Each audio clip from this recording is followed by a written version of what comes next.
Hello everyone, welcome or welcome back if it's not your first time here to the Library of Phoebe. I am Phoebe and it's already been another month. I cannot believe we're already at the end of September and we're moving into October. Fall is like flying by, which is a shame because it's my favorite season and soon it's going to be winter, which is not my favorite season. And everything's gonna be swamped and the weather's gonna be awful. We're all gonna be craving some vitamin D so that we're not crying our eyes out. But while we're still in fall, I want to continue on with the good fall vibes with my reading. October, prime reading month. September, October, absolutely prime reading months. I didn't do that well on my September TBR, but I did do a lot of reading that felt atmospheric and fall and moody. Some mood reading, you know how it is, and a lot of school reading. But I'm actually reading some quite interesting things for school. However, without further ado, we're gonna pick some books that we're gonna read in October, spooky season, so I have a few in mind that I really want to get on here. We'll start with the prompt jar picks. We're gonna pick 3 of these, so let's see what we get. Let's go with this one here at the bottom. Oh, I freaking lost it. Never mind, we're not going with that one. The fates say no. Oh, there's one from the bottom and it's nice and folded up. So what do we get? A library pick. This is actually kind of perfect because I am in the middle of a library book that I really want to get to reading. 18 pages in, but this is Culture is Not an Industry by Justin O'Connor, reclaiming art and culture for the common good.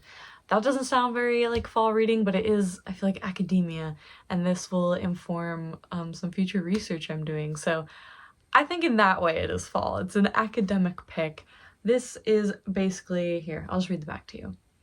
Culture is at the heart of what it means to be human, but 25 years ago, the British government rebranded art and culture as creative industries, valued for their economic contribution. Today, culture finds itself in the grip of accountancy firms, creative gurus, and TED talkers. It has been depoliticized, its radical energies reduced to factors of industrial production. This book is about what happens when an essential part of our democratic citizenship, fundamental to our human rights, is reduced to an industry. It argues that art and culture need to renew their social contract and realign with the radical agenda for a more equitable future. Bold and uncompromising, Culture is Not an Industry offers a powerful vision for change. The part of this that I have read, absolutely really liked, and I thought it was bringing up some really good points that I'm definitely going to need to take into account in my own research. So super interested in finally getting around to reading this one fully. It's not super long, but it is kind of academic. I think I'll be able to handle it since I am in the last year of my bachelor's and moving on to my master's soon. Pick number 2. Let's get some fiction on here now. Now that we've got the academic nonfiction out of the way.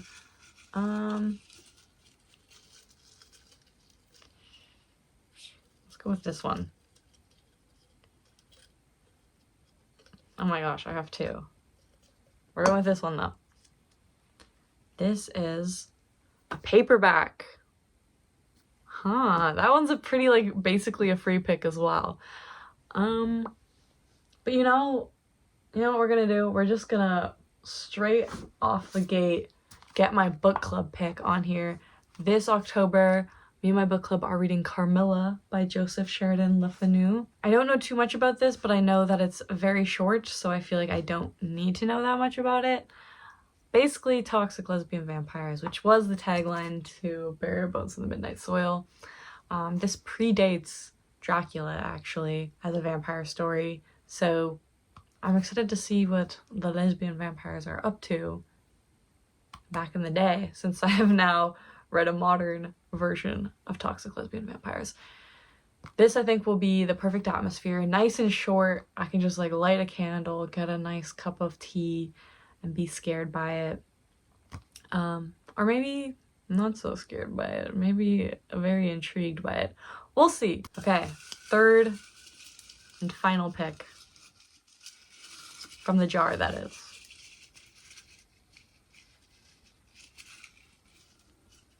I think I need to start not putting the prompts back in every month again, so we get a nice variety of prompts. So I'm gonna start doing that again. Oh, one stuck to me. We'll go with that one. Ooh, random letter generator. All right, let's get the iPad out for this. Here, there's a wheel. We'll go with the wheel. Oh, is it working? Yep. Kind of buffering, but P. That's so exciting. P is the first letter of my name, so I know we'll find something good. I think P can be the beginning of the book title or author first or last name. What do we have? You know what? I think I know what I want to go with. One that's been on a previous TBR before. Petronius, the satyricon. That's where we're getting the P. The P is Petronius. And we'll read the satyricon, and hopefully we'll also read the apocolocyntosis. Do you see how easy that was now? It just takes practice. You see how easy that was for me to say? Apocolocyntosis? That's nothing to me. By Seneca. So, right here, it says, the Satyricon is perhaps the strangest and most strikingly modern work to survive from the ancient world.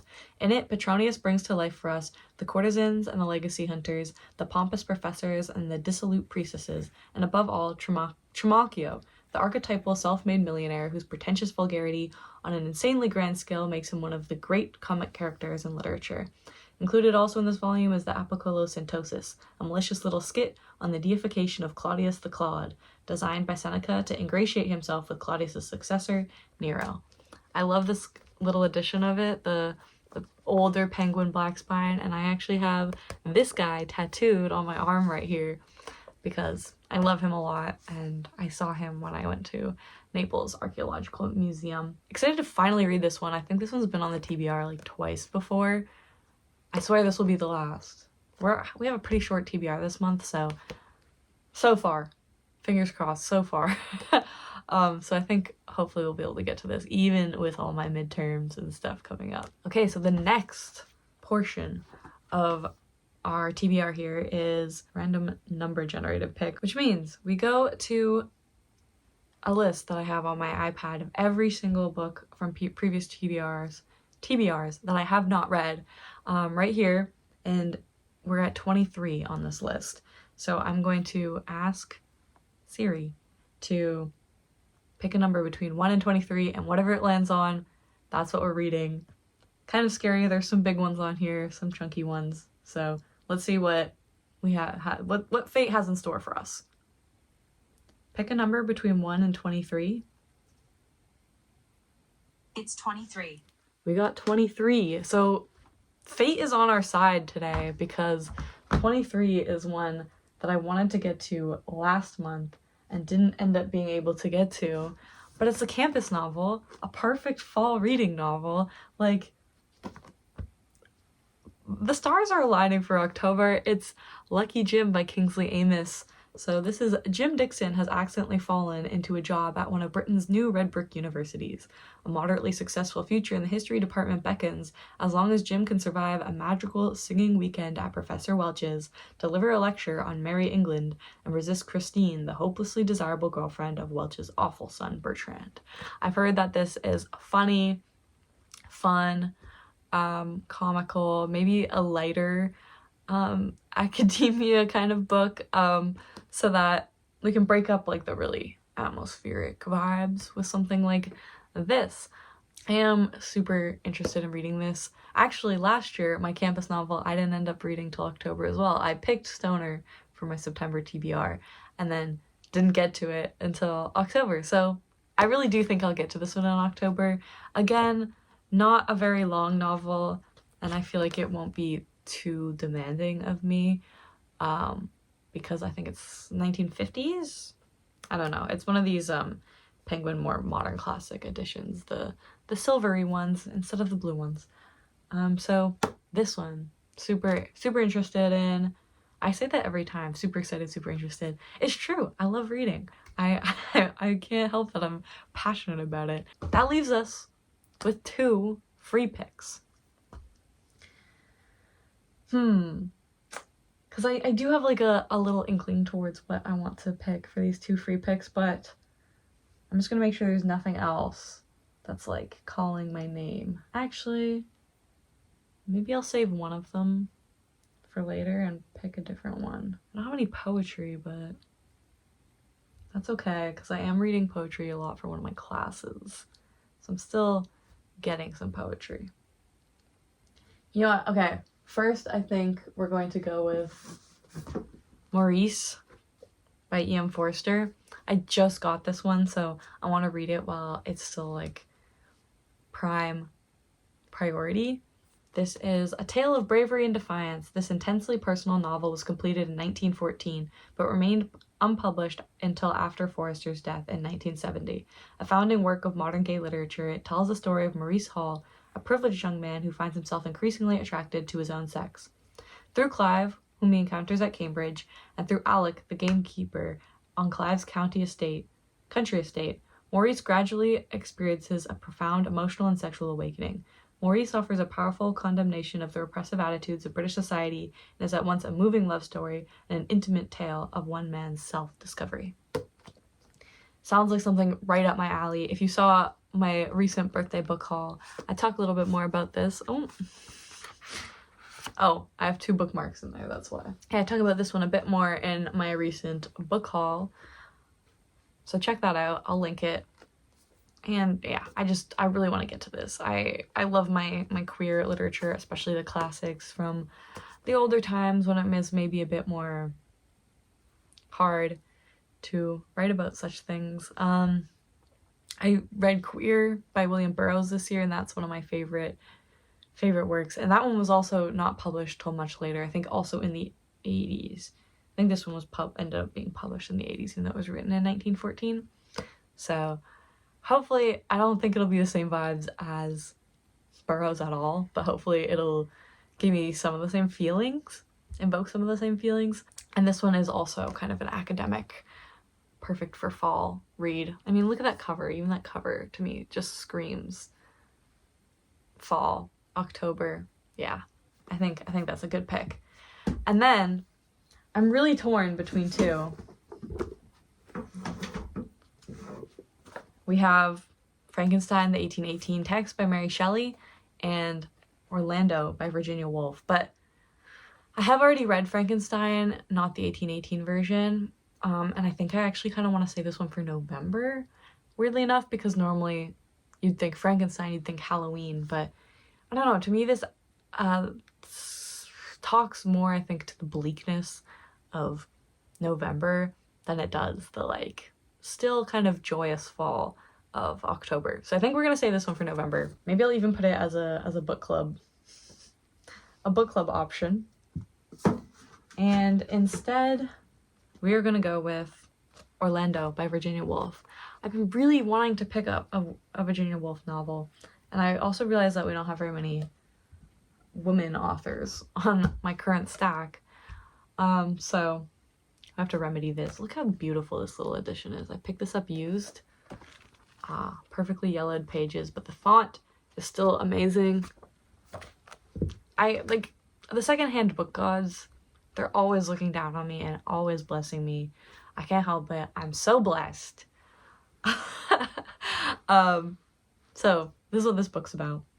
This glittery fantasy stretches through our perspective of 4 centuries. To quote Bernard Blackstone in his essay Virginia Woolf, it shows the central character Orlando, first masculine, then feminine, first in love and then loved, first jilting and then jilted, a man of action and a poet, a woman of fashion and a Victorian lady.